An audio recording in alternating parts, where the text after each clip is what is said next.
In 2004, I was teaching a 6th grade life skills class right here, the International School of Düsseldorf. I was new to the school, and not very many people knew who I was or knew very much about me.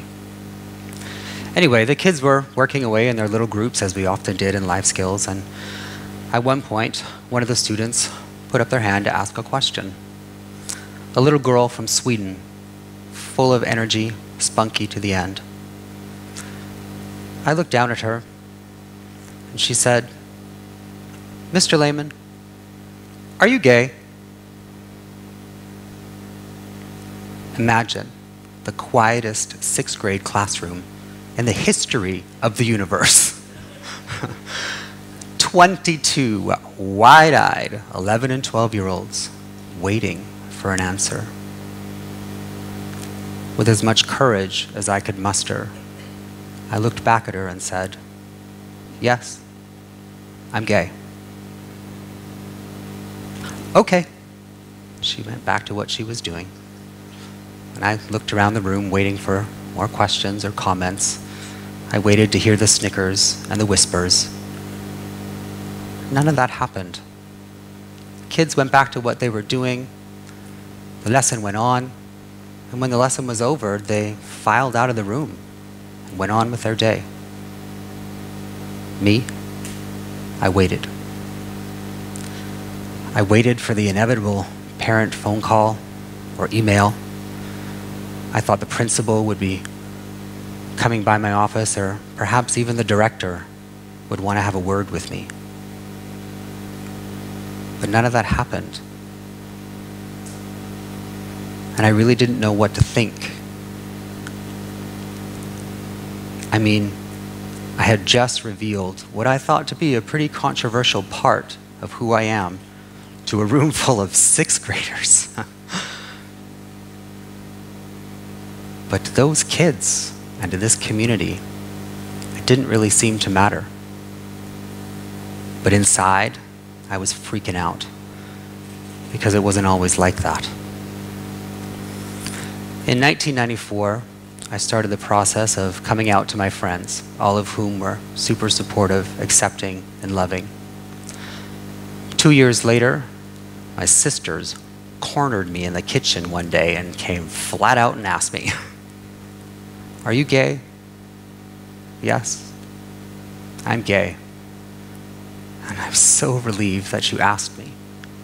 And they were so relieved to have an answer, because they knew that meant that I could live a little bit more freely. A year after that, I came out to my parents in a letter. It was a difficult time at home. I was still living with my parents. We were a Catholic family. They were born and raised in a very small town and had probably never ever met another gay person in their entire lives. Things around the house were a tad awkward.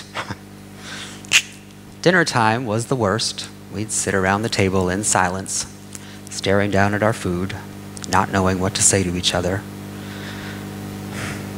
But a few months on, after the ice had started to thaw, and things were kind of getting back to normal, I invited my mother out to the movies.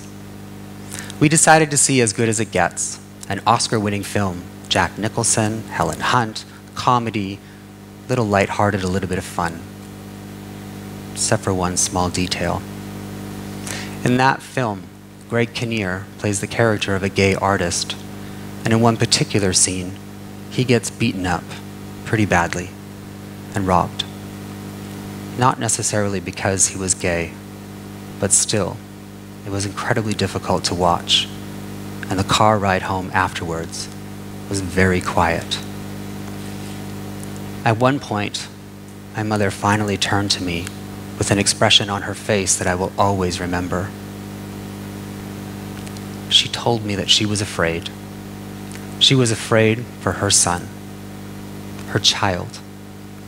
And even though I was 27 years old at the time, she was afraid for her little boy, because I was gay and the world was going to hate me and treat me badly for it. And the worst part of that conversation was I couldn't look her in the eye and tell her that she was wrong. In fact, she was absolutely right. Not long after that night at the movies, I started getting harassed at the school where I was working. I would show up to my classroom in the morning to find graphic drawings and slurs taped to my door. If I would go away for a conference or to coach a sports tournament for a couple of days, I would come back and find my classroom in disarray, as would normally happen when a substitute teacher is in the room. And I would go about tidying everything, putting it all back together, and I'd notice little drawings on the desks, sometimes on the classroom walls, and even on the chalkboards. Homophobic, hurtful, mean, nasty. I would call the administration in tears, and they would come to my room. They would try to console me and reassure me that they would find out whoever was responsible. This went on for a period of months, and eventually the harassment followed me to my house, where I was living with my parents. Phone calls at first, just people hanging up, no big deal. But soon enough, they got much more brave. When I would answer the phone, they would shout insults and abuse into the receiver at me. I would hang up the phone as calmly as I could, hoping that my parents hadn't noticed. Then I would pick up the receiver again and dial the special code that made a record of the call with the phone company. After doing that a few times, the police got involved, and they were able to track those phone calls to 2 8th-grade boys. 2 boys who sat in my class in front of me every day. The boys were suspended from school and assigned community service, but they weren't expelled. They were allowed to come back to the school to roam the hallways free every day. And I had to come to work every day with a knot in my stomach, sick with worry that the only thing that people cared about was my sexuality. It didn't matter how good of a teacher I was. It didn't matter how many school productions I participated in, how many sports tournaments my teams won. All that mattered was my sexuality, and that people felt they had a right to know, and even worse, to mistreat me for it. So I did the only thing I could do. I started being honest. If people wanted to know whether or not I was gay, I would tell them. Now, at the time, my friends were quite incredulous. I mean, come on, they said. Isn't it obvious to everyone that you're gay? Why do you have to tell them? I mean, I couldn't figure out why they thought it would be so obvious. The outfits, perhaps?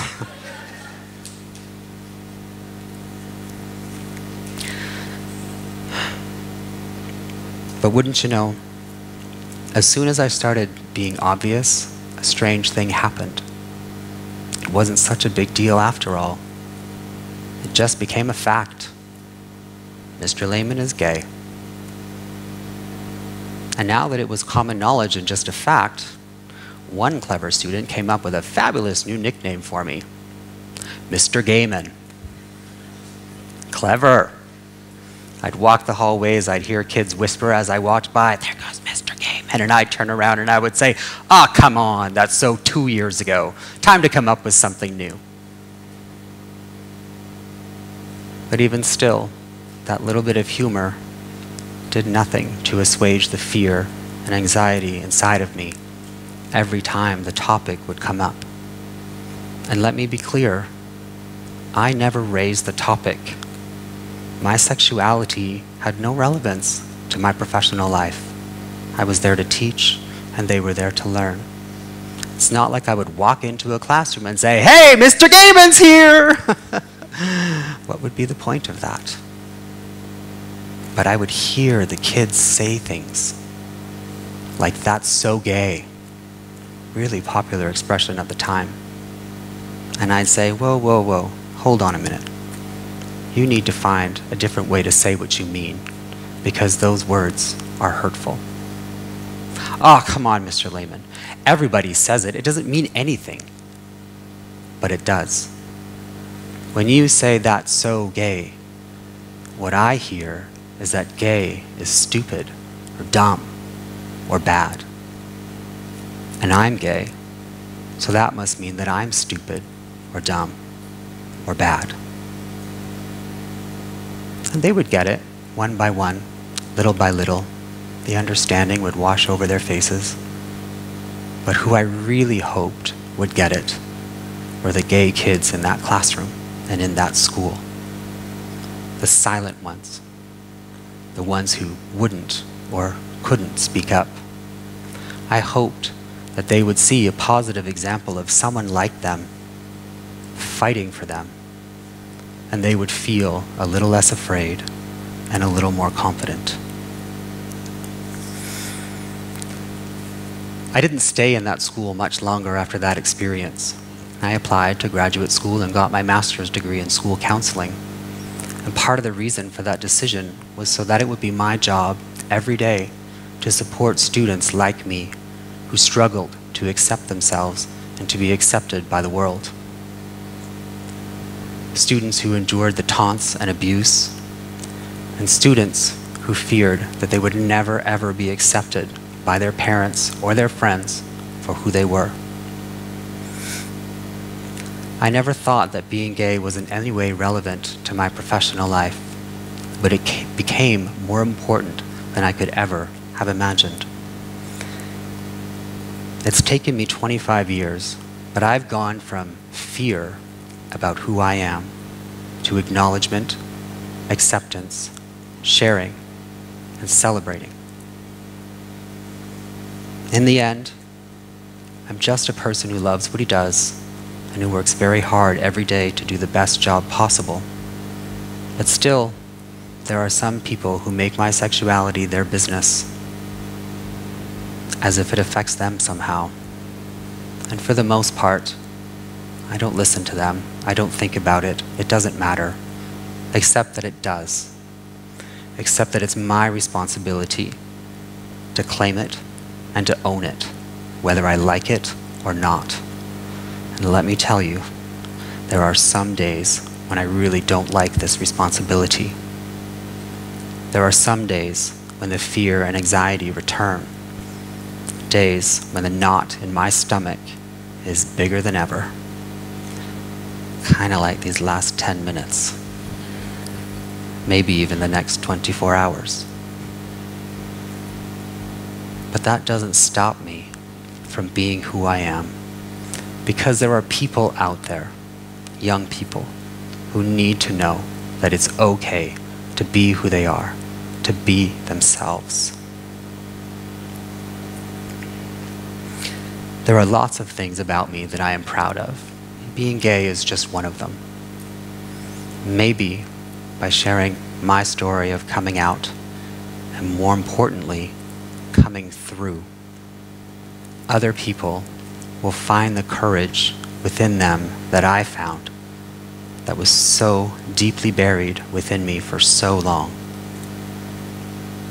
And if they're fortunate, like me, they will find themselves surrounded by family, friends, colleagues, students, and parents who accept, appreciate, honor, love, and celebrate everything about who they are. Thank you.